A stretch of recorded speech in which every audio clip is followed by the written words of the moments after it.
वेदांत दर्शन। वेदांती कहलाता है कि मनुष्य न तो जन्म लेता है और न मरता या स्वर्ग जाता है।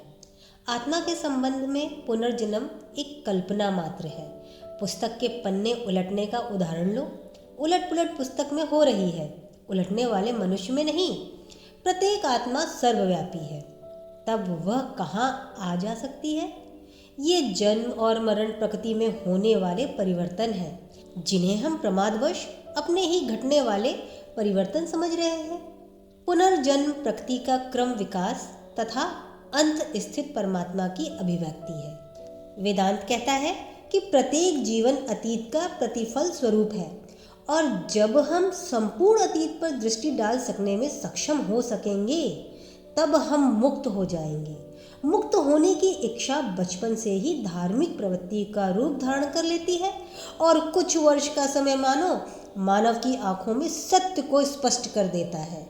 यह जीवन छोड़ने के बाद जब मनुष्य दूसरे जीवन की प्रतीक्षा में रहता है, तब भी यह प्रपंचमय जगत के अंतर्गत ही है। आत्मा का हम इन शब्दों में वर्णन करते हैं। इन्हें न तलवार काट सकती है, न भाला छेद सकता है, न आग जला सकती है, न पानी घुला सकता है। यह अविनाशी और सर्वव्यापी है, अतएव इसके लिए रोना क्यों? यदि यह अत्यंत पतित रही है तो काल क्रम से उन्नत बन जाएगी। मूल सिद्धांत यह है कि शाश्वत मुक्ति पर सबका अधिकार है, उसे सभी अवश्य प्राप्त करेंगे। मोक्ष की इच्छा से प्रेरित होकर हमें प्रयत्न करना पड़ता है। मोक्ष की इच्छा को छोड़कर अन्य सभी इच्छाएं भ्रमात्मक है। वेदांती कहता है कि प्रत्येक शुभ कार्य इस मुक्ति की ही अभिव्यक्ति है। मैं यह नहीं मानता कि एक ऐसा भी समय आएगा जब संसार से समस्त अशुभ लुप्त हो जाएगा। यह कैसे हो सकता है? यह प्रवाह तो चलता ही रहेगा। जल राशि एक छोर से निकलती रहती है, पर दूसरे छोर से जल समूह आता भी रहता है।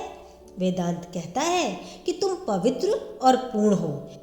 एक अवस्था ऐसी भी है जो कि पाप और पुण्य से परे है, और वही तुम्हारा प्रकृत स्वरूप है। वह अवस्था पूर्ण से भी ऊंची है। पूर्ण में भी भेद ज्ञान है, किंतु पाप से कम। हमारे यहाँ पाप विषयक कोई सिद्धांत नहीं, हम तो उसे अज्ञान कहते हैं। जहाँ तक नीति शास्त्र, अन्य लोगों के प्रति व्यवहार आदि का संबंध है, यह सब प्रपंचमय जगत के अंतर्गत है। सत्य तो यह है कि परमात्मा में अज्ञान जैसी वस्तु के आरोप करने की बात सोची ही नहीं जा सकती। उसके संबंध में हम कहते हैं कि यह सत्य चित्त आनंद स्वरूप है। उस अतीन्द्रिय निरपेक्ष सत्ता को विचार और वाणी द्वारा व्यक्त करने का हमारा प्रत्येक प्रयत्न उसे इंद्रिय ग्रहण और सापेक्ष बना देता है, और इस तरह उसके वास्तविक स्वरूप को नष्ट कर देगा। एक बात हमें ध्यान में रखनी होगी, और वह यह है कि इंद्रिय ग्रहण जगत में मैं ब्रह्म हूँ, इस प्रकार का कथन नहीं किया जा सकता। यदि तुम इस नाम रूप में जगत में अबाध्य हो और साथ ही अपने को ब्रह्म होने का दावा भी करो, तो तुम्हें अनाचार करने से कौन रोक सकता है? अतएव तुम्हारे ब्रह्म होने की बात इंद्रियातीत जगत के विषय में ही लागू हो सकती है। यदि मैं ब्रह्म हूँ तो इंद्रिय वृत्तियों से मैं परे हूँ और पाप कर ही नहीं सकता। निश्चय ही नैतिकता मनुष्य का चरम लक्ष्य नहीं है, यह तो मोक्ष प्राप्ति का साधन मात्र है। वेदांत कहता है कि इस ब्रह्म तत्व की अनुभूति का एक मार्ग योग है। योग अपने आंतरिक मुक्ति स्वभाव की अनुभूति से होता है, और इस अनुभूति के सामने सभी वस्तुएं पराभूत हो जाती हैं। नैतिकता और आचार सभी अपने सम्यक स्थान में विन्यस्त हो जाएंगे। अद्वैत दर्शन के विरोध में जितनी भी आलोचनाएं की गई हैं, उन सबका सारांश यह है कि उससे इंद्रिय सुखों के भोग में बाधा पहुंचती है। हम हर्षपूर्वक इस बात को स्वीकार करते हैं। वेदांत दर्शन परम निराशावाद को लेकर प्रारंभ होता है, और उसकी समाप्ति होती है यथार्थ आशावाद में। हम ऐन्द्रिक आशावाद को अस्वीकार करते हैं, परंतु इंद्रियातीत आत्मानुभूति पर आधारित सच्चे आशावाद को स्वीकार करते हैं। यथार्थ सुख इंद्रियों में नहीं, इंद्रियों से परे है, और प्रत्येक व्यक्ति में यह विद्यमान है। संसार में हम जो तथाकथित आशावाद देखते हैं, वह हमें इंद्रिय परायण बनाकर विनाश की ओर ले जाता है। हमारे दर्शन में निषेध अर्थात नेति नेति का बहुत बड़ा महत्व है। निषेधीकरण में वास्तविक आत्मा का अस्तित्व बोध निहित है। ऐन्द्रिक जगत को अस्वीकार करने के दृष्टिकोण से वेदांत निराशावादी है, पर इंद्रियातीत सच्चे जगत को स्वीकार करने के दृष्टिकोण से यह आशावादी है। यद्यपि वेदांत कहता है कि बुद्धि से भी परे कोई वस्तु है, तो भी वह मनुष्य की तर्क शक्ति को उचित मान्यता प्रदान करता है, उसकी अवहेलना नहीं करता, क्योंकि उस वस्तु की प्राप्ति का मार्ग बुद्धि से होकर ही जाता है। संस्कृत में एक सुंदर कविता है जिसमें एक साधु पुरुष अपने आप से कहता है, मेरे मित्र तू क्यों रोता है? तेरे लिए न भय है न मृत्यु, तू रोता क्यों है? तेरे लिए कोई दुख कष्ट नहीं है, क्योंकि तू तो इस अनंत नीलाकाश की भांति स्वभावतः अपरिवर्तनशील है। नील गगन के सामने रंग बिरंगे बादल आते हैं, क्षण भर खेल करते हैं और फिर चले जाते हैं, पर आकाश ज्यों का त्यों ही रहता है। तुझे भी केवल अज्ञान रूपी बादलों को भगा देना है। हमें केवल द्वार खोलकर रास्ता साफ कर देना है। पानी अपने आप वेग से आकर भर जाएगा, क्योंकि वह वहाँ पहले से ही विद्यमान है। मानव मन का अधिकांश चेतन एवं कुछ अंश अचेतन होता है, और उसके लिए चेतन से परे चला जाना संभव है। यथार्थ मनुष्य बन जाने पर भी हम तर्क बुद्धि से अतीत हो सकते हैं। उच्चतर और निम्नतर शब्दों का प्रयोग हम केवल प्रपंचमय जगत में ही कर सकते हैं। इसका अतीन्द्रिय जगत के विषय में प्रयोग करना सहज ही विरोधाभास है, क्योंकि वहाँ विभेद नहीं है। इस प्रपंचमय जगत में मनुष्य योनि उच्चतम है। वेदांती कहता है कि मानव देवता से भी ऊंचा है। समस्त देवताओं को एक ना एक दिन मरना ही होगा और पुनः मनुष्य जन्म लेना होगा। केवल मनुष्य शरीर में ही वे पूर्णत्व लाभ कर सकेंगे। यह सत्य है कि हम एक विचार प्रणाली की, एक मद या वाद की सृष्टि करते हैं, किंतु हमें यह मानना पड़ेगा कि वह पूर्ण नहीं है, क्योंकि सत्य सभी प्रणालियों से परे की चीज है।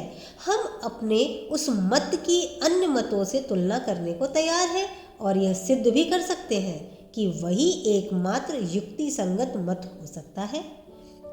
पर वह पूर्ण नहीं है, क्योंकि युक्ति स्वयं अपूर्ण है।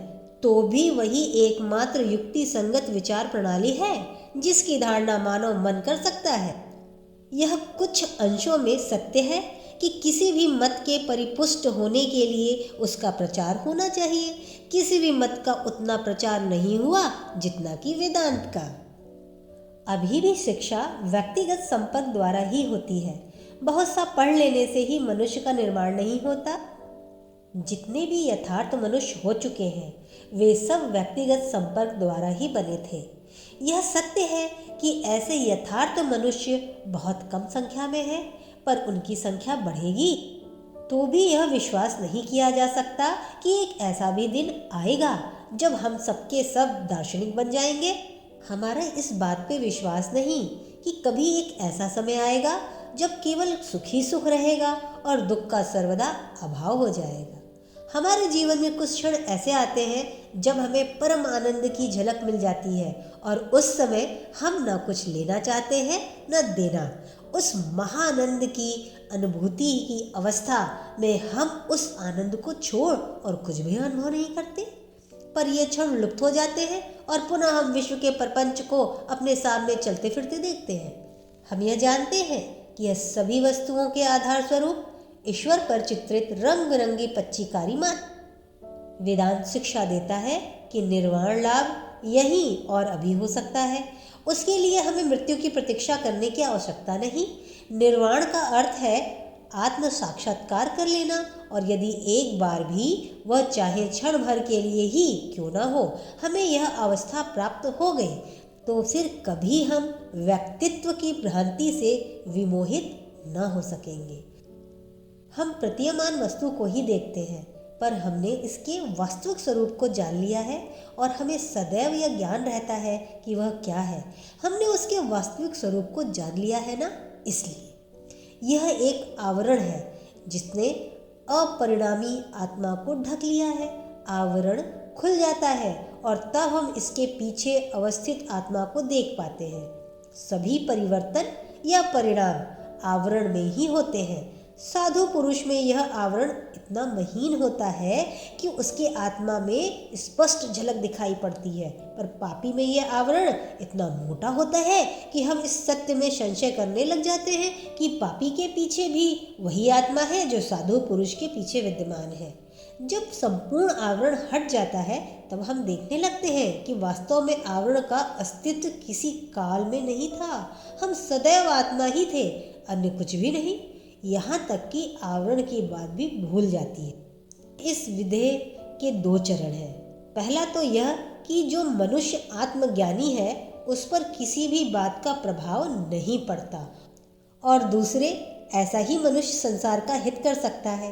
केवल वही मनुष्य परोपकार का वास्तविक उद्देश्य समझ सकता है, क्योंकि वह जानता है कि ब्रह्म व्यतिरिक्त अन्य कुछ है ही नहीं। हम इस उद्देश्य को अहंवादिता नहीं कह सकते, क्योंकि ऐसा होने से तो उसमें भेद ज्ञान आ जाएगा। यदि एकमात्र निस्वार्थ परता है, इस अवस्था में व्यक्ति का बोध नहीं होता, सर्वगत आत्मा का बोध होता है। प्रेम और सहानुभूति का प्रत्येक कार्य इसी सर्वव्यापी तत्व की पुष्टि करता है, मैं नहीं तू। दार्शनिक ढंग से इसे तो यूँ कह सकते हैं कि दूसरों की सहायता इसलिए करो कि तुम उसमें और वह तुम में है। केवल सच्चा वेदांती ही बिना किसी दुख या हिचकिचाहट के दूसरों के लिए अपना जीवन दे सकता है, क्योंकि वह जानता है कि वह अमर है। जब तक संसार में एक कीड़ा भी जीवित है तब तक वह जीता है। जब तक खाने वाला एक भी मुंह है तब तक वह खाता है। अतः वह दूसरों के हित करता जाता है और शरीर रक्षा के इन आधुनिक विचारों की तनिक भी परवाह नहीं करता। जब मनुष्य इस त्याग की अवस्था में आरूढ़ हो जाता है तब वह नैतिक संघर्ष के समस्त वस्तुओं के परे चला जाता है। तब वह महापंडित गाय, कुत्ते और घृणित से घृणित पदार्थों में विद्यमान गाय, कुत्ता या घृणित पदार्थ नहीं देखता, किंतु सर्वभूतों में उसी देवत्व का प्रकाश देखता है।